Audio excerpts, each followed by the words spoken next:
So, early Sri Lankan women lawyers. My work on early lawyers started really with the early women lawyers in Britain and Empire series of symposia, having done earlier work on the first women surveyors and the development of professional education and training. I then got involved with the Inner Temple project on early women and latterly early Black and Asian lawyers. Being of mixed race myself, I've rather bagged the Sri Lankans and am now starting to explore the first women from Sri Lanka to qualify and practice as lawyers. And of course, in looking at Sri Lanka, there is the lovely link to Olive Clapham, who we heard earlier lived there with her colonial civil servant husband for some years. In addition to introducing you to a couple of specific women, I want to set them in the context of the legal system and process of qualification within which they worked. You will, of course, be familiar with the geography of Sri Lanka, sometimes rather romantically termed the teardrop of India, although it has always been independent of its near neighbour, having distinct culture in terms of religion, food and dress. It has variously been known as Taprobane, then the Roman Serendivus, the Arab Serendib, the Greek Selandiva, from which the later Europeans took the Portuguese Silao, thence the British Ceylon. From 1972 it has been Sri Lanka. Lanka simply meaning land or island, and Sri meaning something like honourable, beautiful or resplendent. Apart from providing a general context, the legacies and enduring influence of local cultures and three main colonisers, Portuguese, Dutch and British, form a rich palimpsest of merged layers and are of particular relevance when learning about the legal system of the island. And you can see here the timeline leading to the current Democratic Socialist Republic of Sri Lanka. Unlike many, indeed most British colonies, when the British took Ceylon, they did not simply impose the English legal system wholesale. This is likely to be due to the fact that they sought to work with some senior incumbent rulers rather than completely override them, and also due to the sophistication of the structures in place. There is still influence from the local Kandyan or Sinhala law. Dasavallamai, roughly translated as law of the land, specific to the northern Jaffna Peninsula, Makuva and Muslim laws also applying to specific peoples and areas. Dutch occupation had significant influence, and Roman Dutch law applies to peoples and subject areas not addressed by the religious and local laws. English law essentially codified certain existing law, filled in gaps, and was not, as I've said, a comprehensive overwrite. There is comparatively little legal vestige of Portuguese rule, who left more influence on food and on surnames, such as my own, than on the law. So the substance of the law retained and drew on preceding colonisers and local laws, whilst developing a significant English element and an overriding English constitutional and court system. This resulted in several generations of predominantly upper-class native Sri Lankans, whether Sinhala, Tamil, Muslim or Burgher, seeking university education and legal qualification in England, rather than locally or elsewhere overseas. And an initial trawl of the Inns of Court archives shows significant numbers who provide a home address in Ceylon. Many can be identified as local from their names. Those with European-looking names are likely to be the British children of colonial administrators, but could be Burghers or indeed Sinhala or Tamil, who had adopted missionaries' names on conversion to Christianity, as was unfortunately often done. And whilst many locals, of course, had inherent antipathy to colonial rule, there were also those from elite local families who sought to work within the system and who valued British markers of success, such as knighthoods and other honours. Against this framework, how did one qualify as a lawyer in colonial Ceylon? Modern qualification can be traced to the establishment of the British colonial court system in 1801, and a divided profession of lawyers was established with a local law school from 1874. Women were barred from local qualification until 1933. As an aside, I might mention that women were barred in Ceylon on the same basis as in England, as famously set out in Gwyneth Bebb's case in 1913, i.e. under legislation referring to people. I've always been taken with the fact that England and the colonies found people to exclude women, whilst Iowa in the American Midwest in 1868 admitted the first woman in the Western world to formally qualify as a lawyer, Arabella Bagg Mansfield, under a statute which expressly referred to males, but applied a standard interpretation section presuming the masculine to embrace the feminine. The statute actually said white males, and needless to say, they did not presume white to cover black. But I digress. The country had a divided profession until 1973, with the word barrister retained for those who qualified in England, the local term being advocate. Similarly, what we would term solicitors were called proctors if they qualified in Ceylon alone. And now to the trailblazers. The first to pass her English bar exams was Abubai Mehta. Abubai Mehta was the daughter of a senior shipping company official, an Indian Parsi, not Sri Lankan, but born in Colombo, and attending school there until she was 15. She spent some years in England, completing her secondary schooling in Kilburn while her brother was at Oxford. She was the first woman in from Sri Lanka to pass her bar exams and was called in November 1934. Finding legal work in London in the 30s was, of course, not particularly easy for a woman, but she did some work for a solicitor before returning to Colombo, where she was called to the Supreme Court in 1939. She practiced in Ceylon for a couple of years before returning with her family to what is now Mumbai. Mehta married in India and spent the rest of her very active public life working in women's organisations and most especially on birth control education. And this work over many decades leaves an enduring legacy which has transformed the lot of countless Indian women.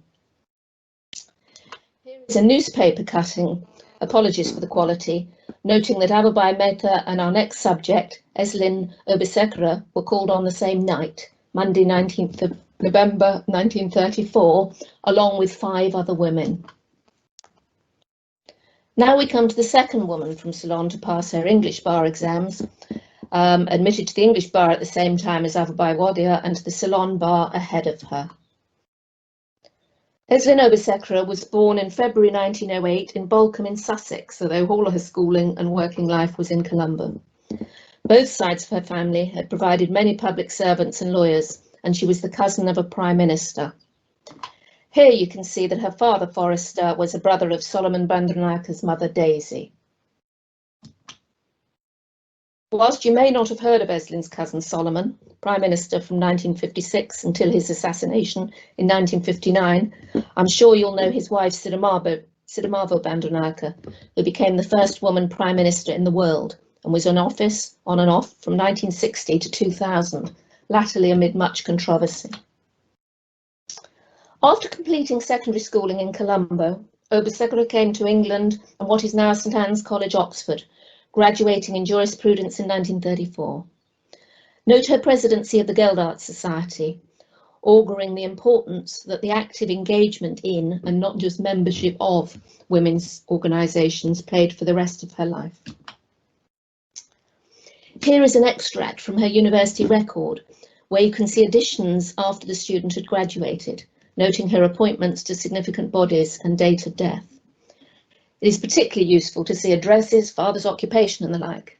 Don't start me on GDPR electronic records and what may be lost to future generations of researchers. At that time, what is now St Anne's College was the women-only Society of Oxford Home Students and enabled young women to live in local lodgings rather than university rooms, thus being significantly more affordable. And there is a note from her aunt and guardian, Bertha Sykes, that on her entry in 1931, her family were in greatly reduced financial circumstances due to the Depression. These financial constraints are further evidenced by a note in support of a funding application from her tutor, Dr. Ivy Williams, whose name will be familiar to you as the first woman to be admitted as a barrister in England. This resulted in a grant of £70. Note Obasekra's wish to use her legal studies to help her fellow countrywomen, and the concluding remark about her nice mind.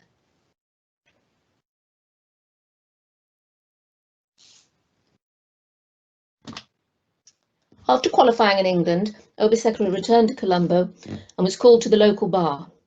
She married Ralph Dereniagla, also a lawyer, around 1934. Correspondence to her college in 1937 notes a rule where members of the unofficial bar in Colombo, in private practice, were banned from living in the same house as members of the official bar, public prosecutors and judiciary. But this problem was solved by her husband gaining an administrative post in the Ministry of Justice, thus saved from confronting his wife in court, where she might, in her own words, be defending an erring bus driver or an occasional murder. The couple had one son who became a doctor of medicine.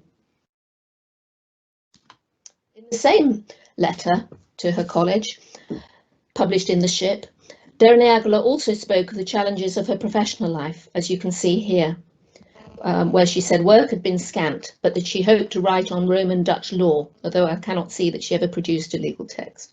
At the start of her life at Oxford, we learned of financial constraints, but it is a telling measure of the elite later life she led that she went on to say her baby was left in Ceylon while she and her husband did an 8-month tour to see the coronation in London, then on to Denmark, Sweden, Germany and the Paris exhibition.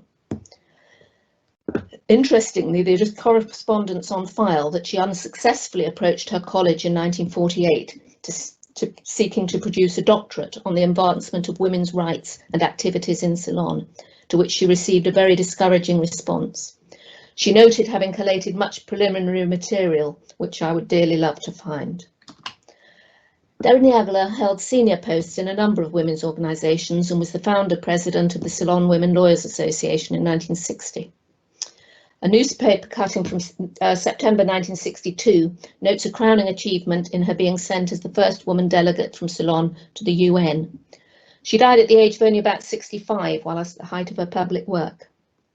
Serendipitously, incidentally a word derived from the old word for Sri Lanka, serendib, I found a picture of her at the International Alliance of Women in Dublin in 1961, alongside two of the British delegates, who were noted as the nieces of Emmeline Pankhurst, Sybil and Enid Goulden-Bach, with Enid listed as a research worker.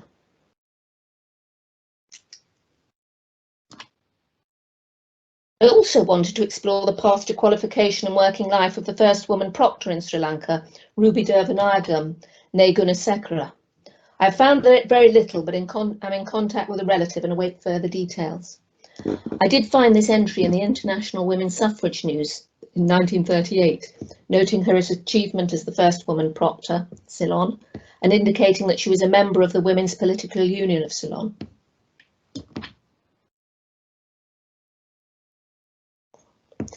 In discussing these women, they must be seen against the context of coming from a small elite, privileged in class, money and education, and surrounded by role models, albeit male, for academic and public life. And they did not have the struggles of, say, the likes of Helena Normanton.